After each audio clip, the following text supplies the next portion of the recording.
Hello my dear friends, मैं रुचि गुप्ता आपके अपने परिवार न्यू आकार एकेडमी में हार्दिक स्वागत करती हूँ। और बताइए कैसे हैं आप लोग। हम उम्मीद करते हैं आप बहुत बेहतर होंगे, अपनी पढ़ाई कर रहे होंगे। इसके पहले हमने 5 previous year Uttar Pradesh police के हिंदी के करवाए हुए हैं। आज हमारा 6वां प्रीवियस ईयर है। आइए हम देखते हैं अपने क्वेश्चन को कि उत्तर प्रदेश पुलिस में कैसे कैसे क्वेश्चन बनते हैं। तो देखते हैं हमारा पहला क्वेश्चन क्या है। हमारा पहला क्वेश्चन ये है, अपने जीवन पर स्वयं लिखी कथा के लिए वाक्य के लिए एक शब्द क्या होगा। रेखाचित्र, संस्मरण, आत्मग्लानि, आत्मकथा। इसमें आपको क्या लगता है इसका उचित विकल्प क्या होगा।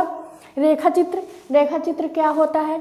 रेखाचित्र किसी व्यक्ति, वस्तु, स्थान अथवा भाव को कम से कम शब्दों में मर्मस्पर्शी, भावपूर्ण एवं सजीव अंकन रेखाचित्र कहलाता है। संस्मरण क्या होता है। संस्मरण स्मृति के आधार पर किसी व्यक्ति अथवा वस्तु के ऊपर लिखित लेख संस्मरण कहलाता है। आत्मग्लान क्या होता है। आत्मग्लान किसी अनुचित कार्य को करके स्वयं को दुख पहुंचना या खेद होना, उसे आत्मग्लान कहते हैं। लेकिन हमारा क्वेश्चन है अपने जीवन पर स्वयं लिखी कथा को क्या कहते हैं। आत्मकथा, अर्थात हमारा डी विकल्प सही है। हम बढ़ते हैं अपने अगले क्वेश्चन की ओर। हमारा अगला क्वेश्चन है, अन्य शब्द युग्म के सही अर्थ भेद का चयन कीजिए। इसमें सही युग्म बताना है। तो अन्य, इस अन्य का मतलब होता है अनाज।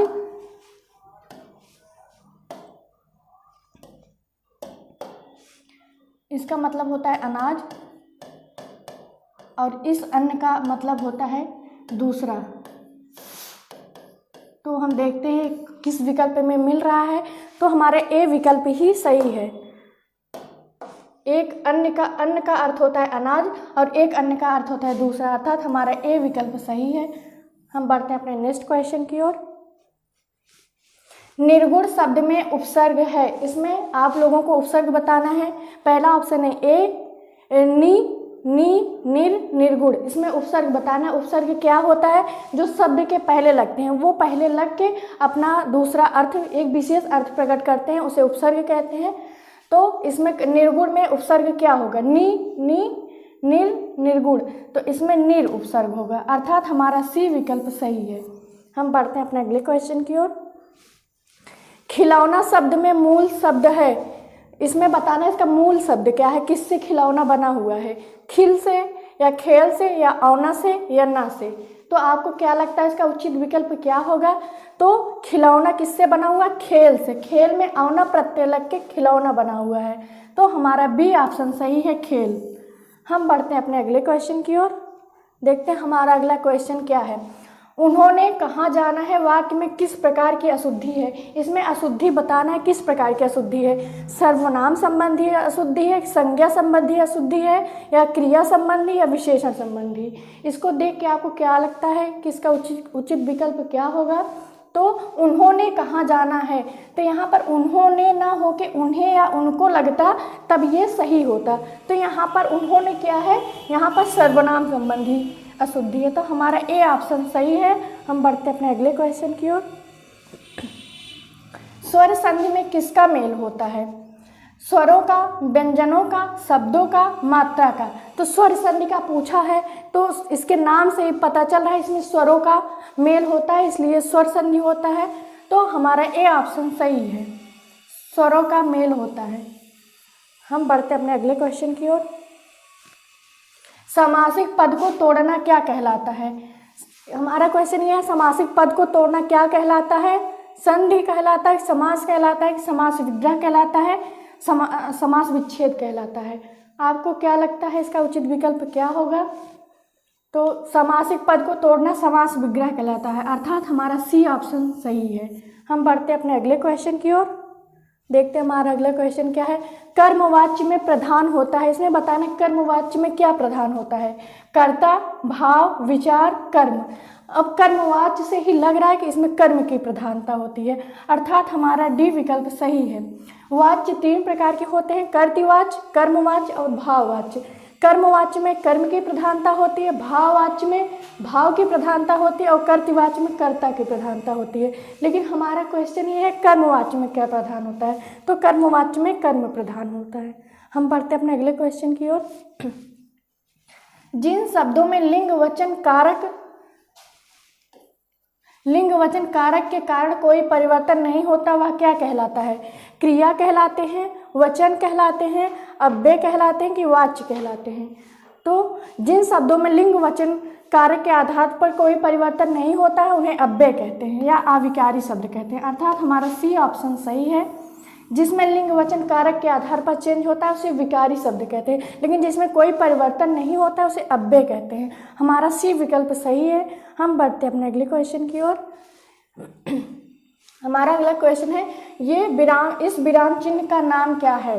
मतलब इसमें इस चिन्ह को पहचानना है। इसको क्या कहते हैं? पूर्ण विराम कहते हैं या प्रश्नवाचक कहते हैं या अल्प विराम कहते हैं कि योजक कहते हैं? आपको क्या लगता है इसका उचित विकल्प क्या होगा? तो पूर्ण विराम का चिन्ह तो ये होता है, जहाँ पर कोई सेंटेंस कंप्लीट होता है वहाँ पर पूर्ण विराम लगता है, और प्रश्नवाचक ये होता है, और अल्प विराम क्या होता है? इसका चिन्ह ये होता है, और योजक का क्या होता है?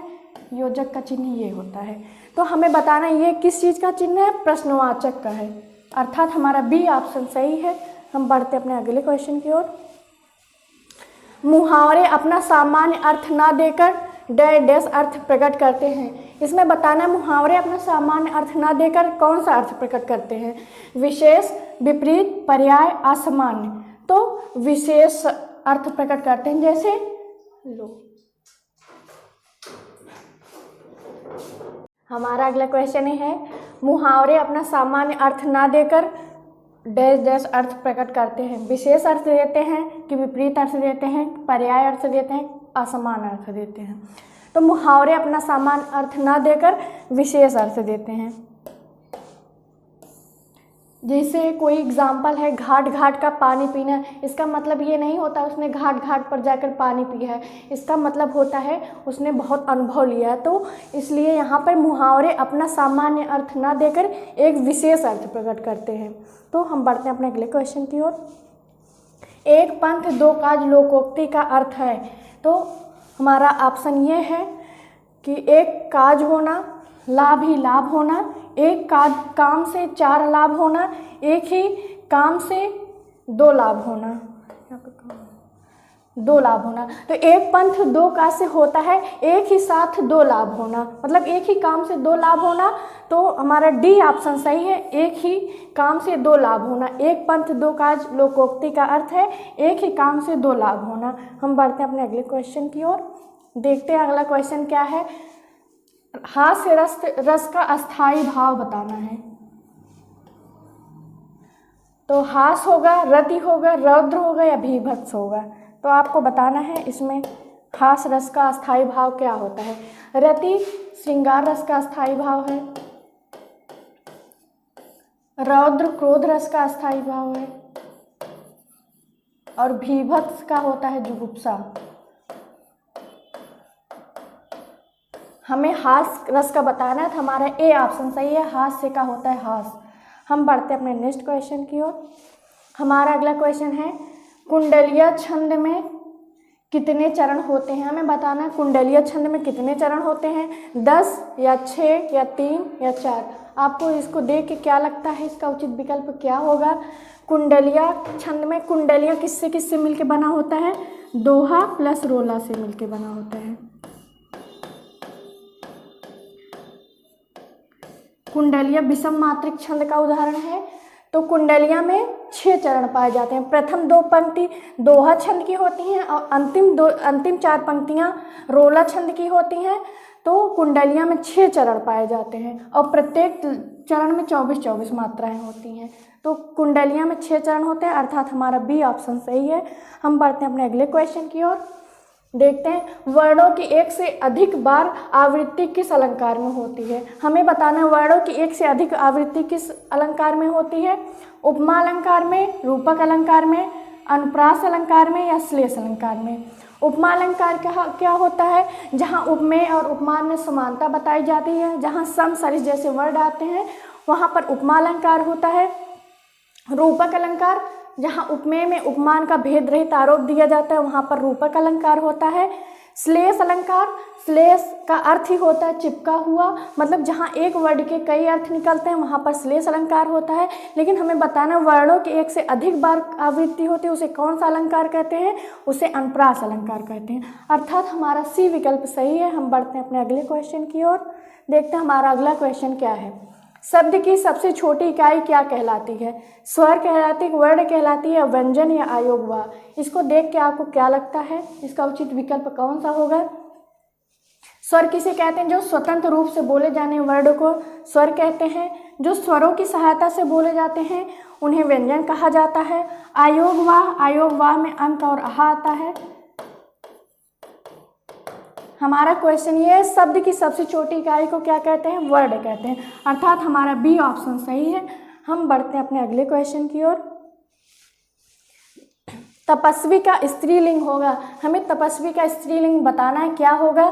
तपस्विनी होगा कि तपसी होगा कि तापसी होगा या तपस्या?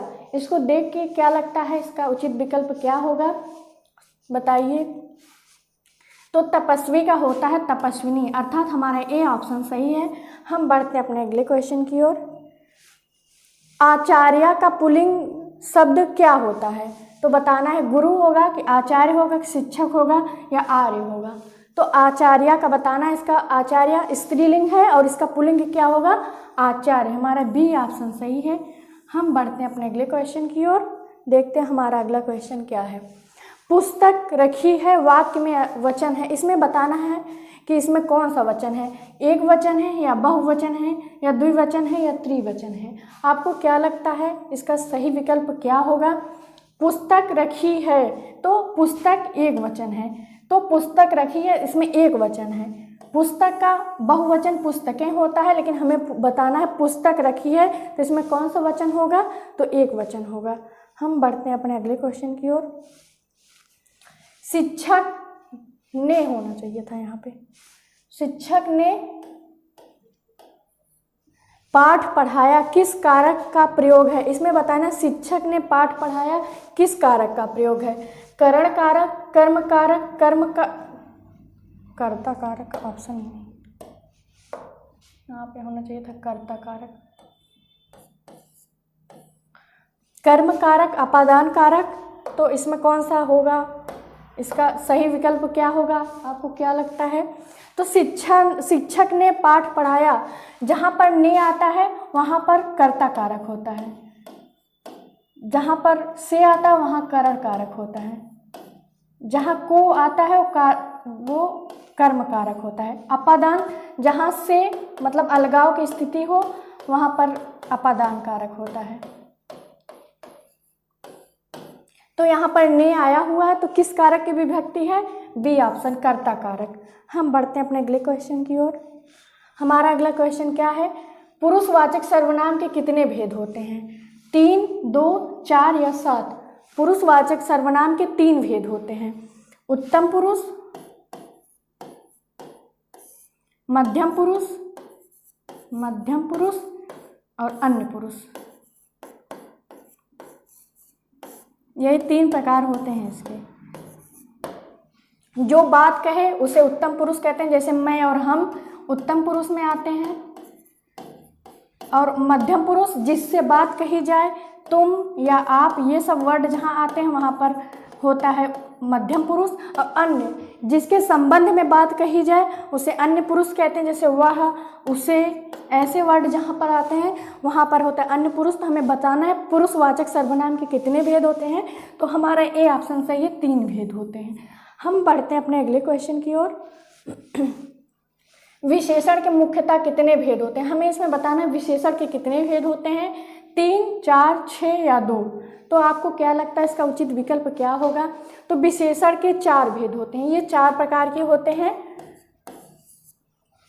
पहला होता है गुणवाचक, संख्यावाचक, परिमाणबोधक और सर्वनामिक विशेषण।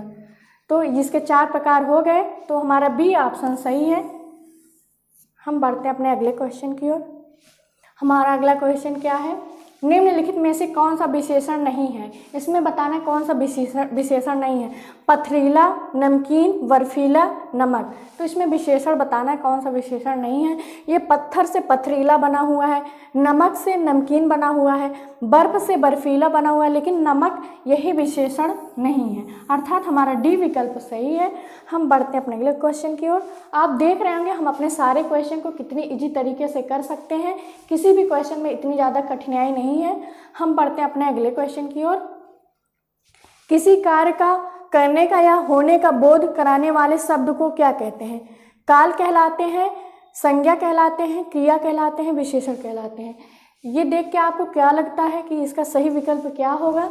तो किसी कार्य का करने या होने का बोध होता है तो उसे क्रिया कहते हैं, तो हमारा सी विकल्प सही है।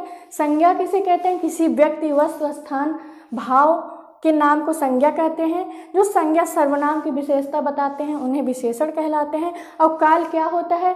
क्रिया के उस रूपांतर को काल कहते हैं जिसमें हम किसी कार्य को पूर्ण है कि अपूर्ण है वो सब जानते हैं, तो उसे काल कहते हैं।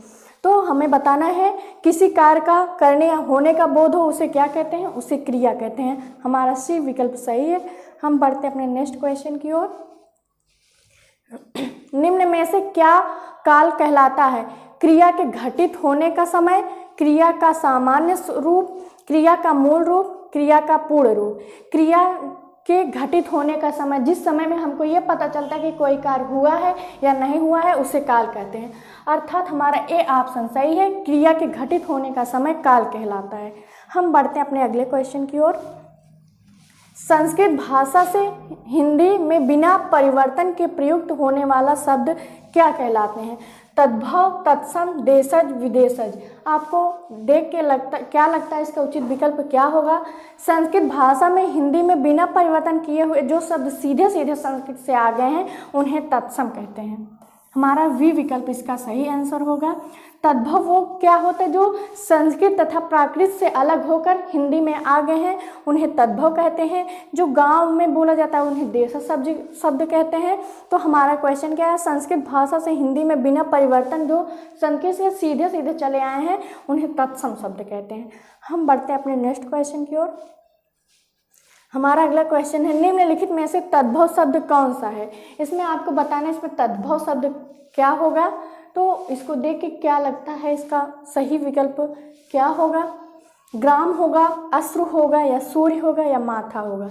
तो ग्राम ये तो तत्सम शब्द है, इसका तद्भव होता है गांव। अश्रु ये भी तत्सम शब्द है, इसका आंसू होता है। सूर्य ये भी तत्सम शब्द है, इसका सूरज होता है। लेकिन माथा ये तद्भव शब्द है जिसका तत्सम शब्द होता है मस्तक। अर्थात हमारा डी विकल्प सही है। तद्भव शब्द पहचानना था, इसका डी विकल्प सही है माथा। हम बढ़ते हैं अपने अगले क्वेश्चन की ओर। समान अर्थ बताने वाले शब्द क्या कहलाते हैं? विलोम शब्द, अनेकार्थी शब्द, पर्यायवाची शब्द, या सामान्य शब्द। इसको देख के आपको क्या लगता है इसका उचित विकल्प क्या होगा? समान अर्थ बताने वाले शब्द को क्या कहते हैं? विलोम शब्द, जो विपरीत अर्थ बताए उन्हें विलोम शब्द कहते हैं। जिसके बहुत अर्थ हो, अनेक अर्थ हो, उन्हें अनेकार्थी शब्द कहते हैं। लेकिन समान अर्थ बताने वाले को पर्यायवाची शब्द कहते हैं। अर्थात हमारा सी विकल्प सही है। हम बढ़ते हैं अपने अगले क्वेश्चन की ओर। देखते हैं हमारा अगला क्वेश्चन क्या है। अग्रज का सही विलोम क्या होता है? अग्रज का विपरीत अर्थ बताना है। इसका सही विलोम क्या होगा? अनुज होगा, लघु होगा, छोटा होगा, सूक्ष्म होगा। सूक्ष्म का विपरीत स्थूल होता है और छोटा का लघु या छोटा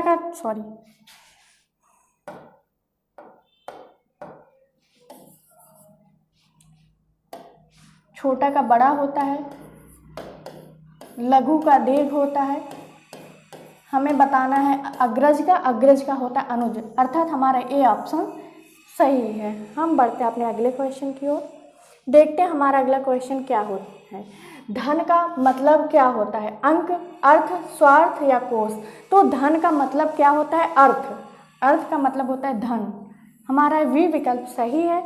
हम बढ़ते हैं अपने अगले क्वेश्चन की ओर। देखते हैं हमारा अगला क्वेश्चन क्या है। उर्वशी किसकी रचना है? रामवृक्ष बेनीपुरी की, या रामधारी सिंह दिनकर की, सियाराम शरण की, या आज्ञे की? तो उर्वशी है रामधारी सिंह दिनकर की, अर्थात हमारा बी ऑप्शन सही है। हम बढ़ते हैं अपने अगले क्वेश्चन की ओर। अब ये आ गया गद्यांश। हमें बताना है, गद्यांश को 1 मिनट आराम से पढ़ेंगे और इसका जितना इसमें 5 क्वेश्चन पूछा जाता है इसके सारे आंसर इसी गद्यांश में छिपे होते हैं। आइए हम अपने गद्यांश को पढ़ते हैं। क्या है निर्देश? प्रश्न संख्या 32 से 36 का उत्तर दिए गए गद्यांश के आधार पर दीजिए।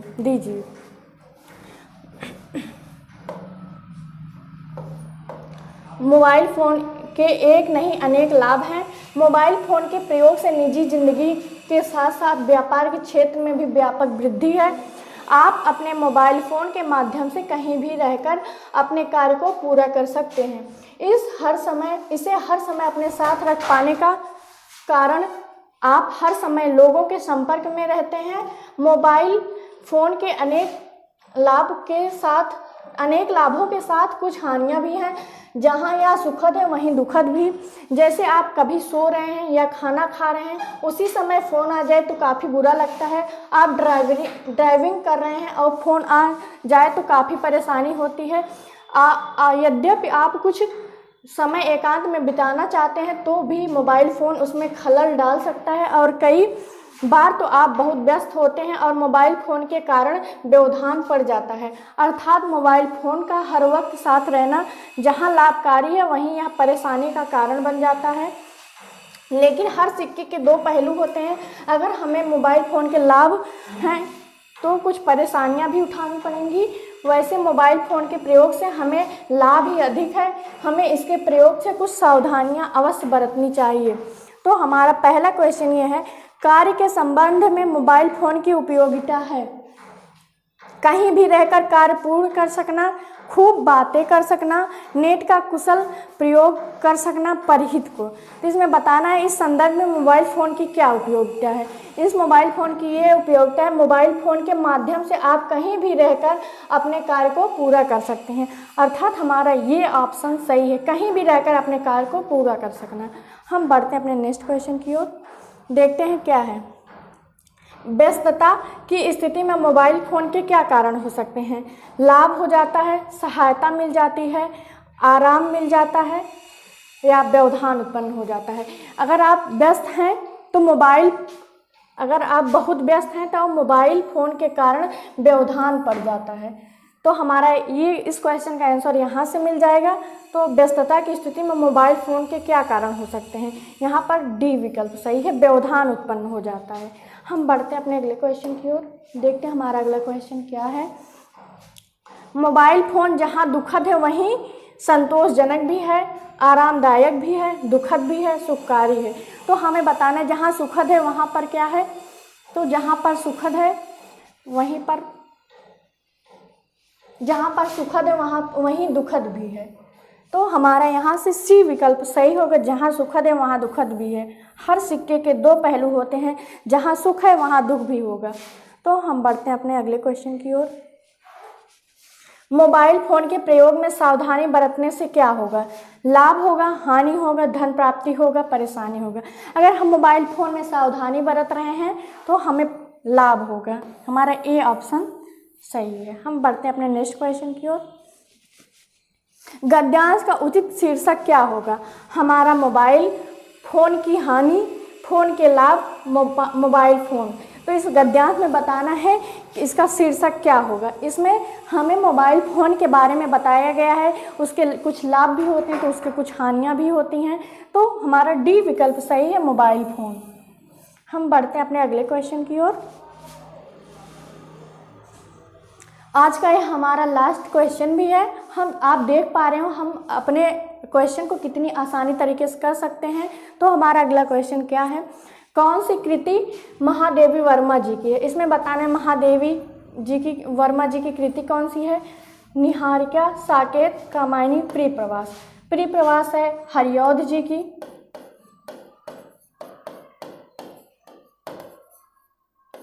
और कामायनी है जयशंकर प्रसाद जी की।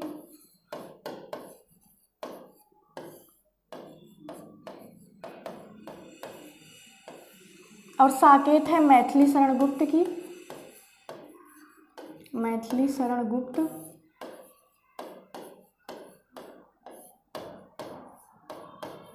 और निहारिका है सुधाकर पांडे की।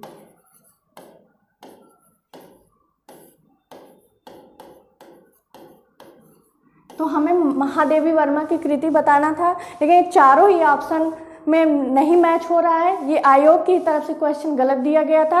अगर निहारिका की जगह निहार होता तो महादेवी वर्मा का था, लेकिन इसमें निहारिका दिया हुआ है, तो ये सुधाकर पांडे जी की है। साकेत मैथिली शरण गुप्त की है। कामायनी जयशंकर प्रसाद की है। प्रियप्रवास हरिओत जी की है। अगर निहार होता तब महादेवी वर्मा का होता। तो ये हमारा आज का लास्ट क्वेश्चन था। आपने देखा होगा इतने क्वेश्चन थे, किसी भी क्वेश्चन में बहुत परेशानी वाली बात नहीं थी। हम अपने क्वेश्चन को बड़े आराम से, बड़े इजी वे में कर सकते हैं। अगर हमारा ये सेशन आप लोगों को पसंद आया हो तो लाइक, शेयर और सब्सक्राइब करना ना भूलें। धन्यवाद।